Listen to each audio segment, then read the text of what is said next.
Nitwa Karaveri, ngiye kubabwira inkuru yanjye. Hari byinshi twumva abantu bavuga ariko ntitubyizere, gusa byinshi muri biriya bintu bibaho. Ngiye kubabwira inkuru y'ukuntu nakundanye n'umukobwa w'igini.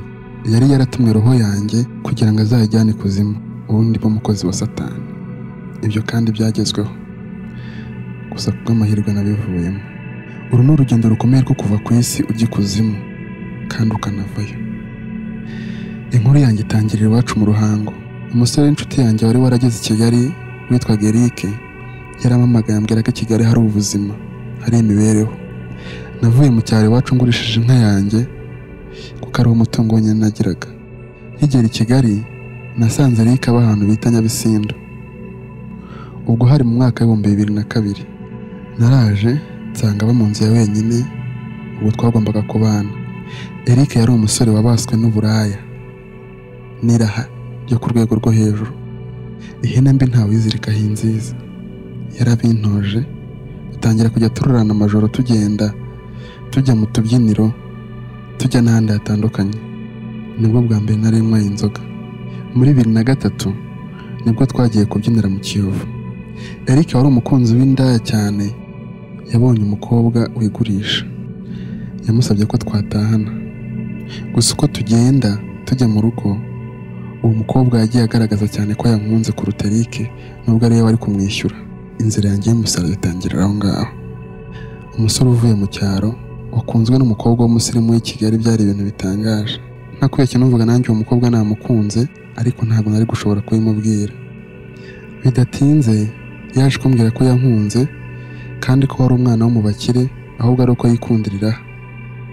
Yambwiye ko abo nta kintu babuze, ko icyo nzashaka cyose azakimpa, ariko tugakundana.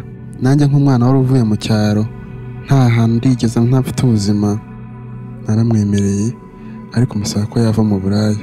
Nawe yarabinyemereye, ambwira ko yashakaga umusore mwiza babana akamukura mu buraya. Bidatinze yambwiye ko waba ari Kimironko, hari hafi cyane y'iwacu kuko hari urugendo rw'iminota nka 40. Nk'umwana wari amenyereye kwigendera mu misozi yo mu cyaro, ntacyo byari bintwaye. Najyagayo kenshi cyane ngiye kumureba. Umunsi umwe nagiye kumureba aramperekeza, tumanuka n'amaguru tuva Kimironko tujya Nyabisindu. Twaciye mu kayira k'ibitaka kamanuka kava Kimironko kajya Nyagatovu, tugenda twegera ku irimbi. Umunsi wa mbere twarahaciye, ariko tuhaciye nimba mu bwoba bwinshi ntazana buvuye. Uwo mukobwa yaramfashe arankomeza, arambwira ngo ninkomere, hano no haba abakurambere bacu. Namubaje impamvu adafite ubwoba kandi turi nijoro turi kugenda mu irimbi, mbona we nta kibazo afite. Yambwiye ko ibintu byose azabinsobanurira, gusa ntabwo nabyumvaga. Numvaga ikintu azansobanurira ko njye numvaga ari ibintu bisanzwe kugira ubwoba unyuze mu irimbi.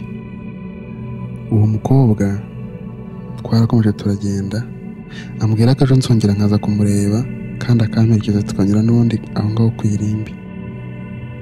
Ku munsi ukurikiyeho nasubiyeyo njya kumureba. Noneho yansabye kwinjira mu cyumba cye. Nkinjira mu cyumba cye naratangaye. Nasanze ibishushanyo byinshi biteye ubwoba, bimeze nk'ari ibishushanyo bya kera. Ku mubiri we mu mugongo harashushanyijeho inzoka ndende izenguruka mu nda no mu mugongo. Umutwe wayo wari uri ahagana mu irugu. Ubwo nabyitegerezaga nagize ubwoba, n'amabara yarari mu iyo nzu adasanzwe. Inzu yose yasaga nk'aho ari umutuku, amarido y'umutuku, amashuka y'umutuku, imyenda y'umutuku, itara ryaka umutuku. Mbega natwe bitewe n'urwo rumuri twasaga nk'aho twabaye umutuku kubera ayo matara. Ibyo byanteye ubwoba, ariko ansaba gukomera. Ambwira ko nta kintu kidasanzwe, ahubwo ari uko ntamenyereye kuba ahantu heza. Uwo munsi twaratashye, ariko tutabona ko nagize ubwoba, natangiye no kumutinya. N'ubundi twaciye muri rya rimbi. Munsi y'irimbi ubu ngubu hasigaye hari agasoko. Twari tugeze neza nk'ahariya ku gasoko, arangije arazamuka agana mu irimbi n'imbere. Nagize ubwoba, narahagaze ngo murebe ndebe ntarimo, ariko arandembuza ameze nk'umamagara ngo musangemo. Nagize ubwoba bwinshi bitewe n'ibyo nari nabonye mu cyumba cye kandi mbonye agana ku irimbi. Ariko amaze kubona ko nagize ubwoba, yaragarutse aramfata anzamura mu irimbi ku ngufu. Namwitegerezaga mu maso nkabona yahindutse, nkabona nta rukundo rumurimo, nkabona mbega ateye ubwoba. Yaramfashe numva afite imbaraga nyinshi, angeza neza neza imbere y'irimbi, imbere y'imva, atangira kuvuga amagambo ntumva.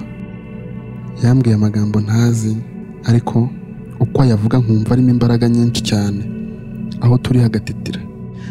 Nabaye nk'utaye ubwenge, nongeye kwicura turi mu rugo. Nari ndi mu rugo hane mba na Eric, ndi kumwe na wa mukobwa na Eric ahari, nicuye mbona bose bafite ubwoba. Bambajije ikintu nabaye mbura ukuntu mbisobanura, ariko nanjye ntabwo nabyibukaga neza. Nongeye kubyibuka neza nyuma ngeze ikuzimu. Wa mukobwa yakomeje kumpumuriza, ambwira ko nagize ikibazo cy'umutima cyangwa ikindi kibazo runaka. Gusa nabwiye ko nta kibazo mfite. Haciye nk'iminsi 3, wa mukobwa nsaba ko twakongera gutemberana.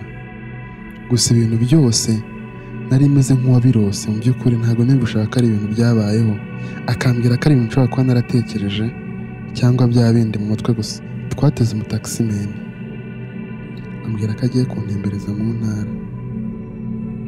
Imodoka yaratwihutanye itugeza kuri Nyabarongo. Uwo mukobwa yavuye mu modoka igiparika ku Nyabarongo neza hejuru y'ikiraro, hari mu masaha ya nijoro. Twavuye aho mu masaa 3:30, tumanuka neza neza tugana kuri Nyabarongo, ariko amfashe ukuboko anyirukankana cyane anyerekeza kuri Nyabarongo. Nagize ubwoba nk'umuntu ugiye gupfa.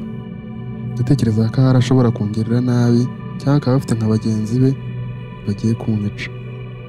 Twageze imbere y'amazi aranyicaza. Maze kwicara akora mu gasakoshi yari afite, akuramo amagi 2, akuramo na buje, akuramo n'agatambaro k'umutuku, akuramo n'akandi gapfunyika k'agapapuro kari karimo ibintu bimeze nk'ifu. Nari mfite ubwoba bwinshi cyane, meze nk'uri kurota, ndi gutitira cyane. Wa mukobwa kugera ubwo ntabwo nari nzi izina rye, ntabwo nari nagize mubaza izina rye na rimwe, nawe ntabwo yigeze ambaza iryanjye. Yafashe ka gafu aragahuha, kagenda kagana mu mazi, kagwa mu mazi. Arangije afata amagi 2 ayaterera hejuru cyane, araza agwa mu mazi. Amaze kugwa mu mazi yatangiye kuvuga amagambo ntazi atumvikana. Yavuze umwanya muremure cyane, mfite ubwoba ndi gutitira. Ndebye mu maso ye mbona atangiye guhinduka, mbona ni ikintu ntabona ukuntu nsobanura giteye ubwoba. Nabuze ikintu na kimwe nakora. Nashatse guhaguruka ngo nirukanke, ariko nkumva nta mbaraga mfite. Narabitekerezaga ariko nashaka kwirukanka bikanga. Numva bimeze nk'aho amaguru hari afashwe ku buryo ntabasha guhaguruka.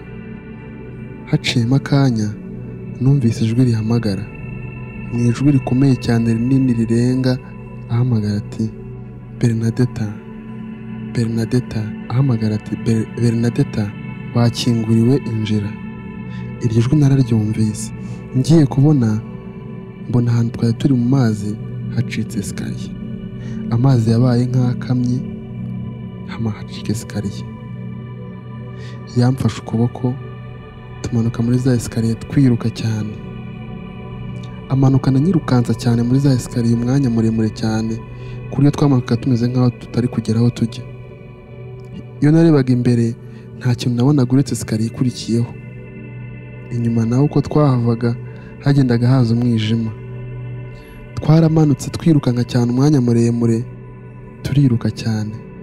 Uko twamanukaga nagendaga numva amajwi y'abantu bataka, bavuza induru n'umwuka ushyushye. Twaramanutse twirukanka cyane umwanya muremure, tuza kugera esikariye zirangirira. Gusa warebaga inyuma ukabona nta kintu uri kubona. Hari ahantu hameze nko mu kabwibwi hijimye cyane, gusa umuntu muhagararanye we waramubonaga.